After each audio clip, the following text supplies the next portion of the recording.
Hello বন্ধুরা, তো কালকে তোমরা দেখাইছিলাম যে লাউয়ের ডুগা আনছিলাম, তো এগুলো আজকে আমি নিরামিষ রান্না করবো। তো দেখো কি সুন্দর করে কাইটটা ধুয়ে নিছি, আলু দিয়ে টমেটো দিয়ে নিরামিষ রান্না করবো। তো তোমরা দেখতে থাকো ভিডিওটা। কড়াইয়ের তেল গরম হয়ে গেছে, প্রথম দিয়ে দিলাম তেজপাতা, শুকনো লঙ্কা, তেজপাতা হয়ে গেল, দিয়ে দিলাম পুরনে পাঁচফোড়ন। ভালো করে ভেজে দিয়ে দিলাম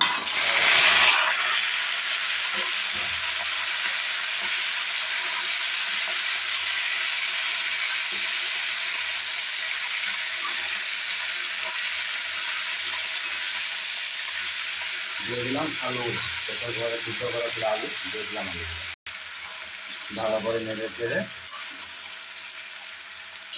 কয়েক সেকেন্ডের জন্য ঢেকে দেবো।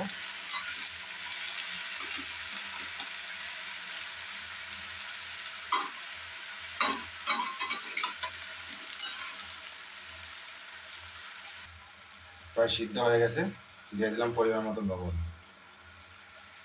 অনেকের পর এক মশলা দিয়ে দেবো। দিয়ে দিলাম হলুদ, কাঁচামরিচ অলরেডি দিলাইছি আগে আমি, পরিমাণ মতো হলুদ দিয়ে দিলাম। দিয়ে দিলাম পরিমাণ মতো জিরা ধনিয়ার গুঁড়া, ভালো করে নেড়ে ছেড়ে একটা সময় ঢাকা দিব। ঢাকা দেওয়ার পরে মজলে বেরো, তারপরে জল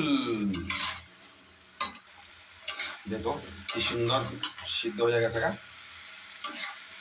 টানছে সব কিছু গন্ধ স্যান্ড বাইছে, কি সুন্দর একটা গন্ধ বাইছে।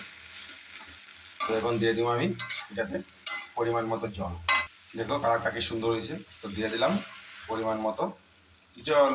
এখানে একটু জলটা একটু ভালো করে ফুটিয়ে তারপরে লামাই দিলাম, হয়ে যাবে।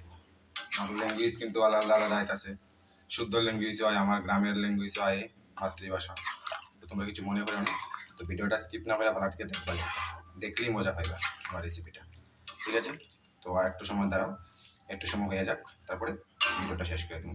পাতাগুলো আছে বাঙালি মানে রাক্ষস, কিছু ফালায় না, তাই পাতাগুলো সিদ্ধ করে নিয়েছি। এটা একটা চাটনি বানিয়ে নিব, চাটনিটা তোমরা একটু দেখাবো, দেখবা। এই যে দেখো সবজিটা হয়ে গেছে, কি সুন্দর বটবট বটবট করে ফুটছে, দেখতে পাচ্ছ? তো আমার রেসিপিটা কেমন হয়েছে লাউয়ের ডোকা দিয়ে নিরামিষ আলু দিয়ে টমেটো দিয়ে একটু কমেন্ট করে জানাবে, ভুলবে না কিন্তু। ভালো লাগলে একটু কমেন্ট করবে। আর সবার কাছে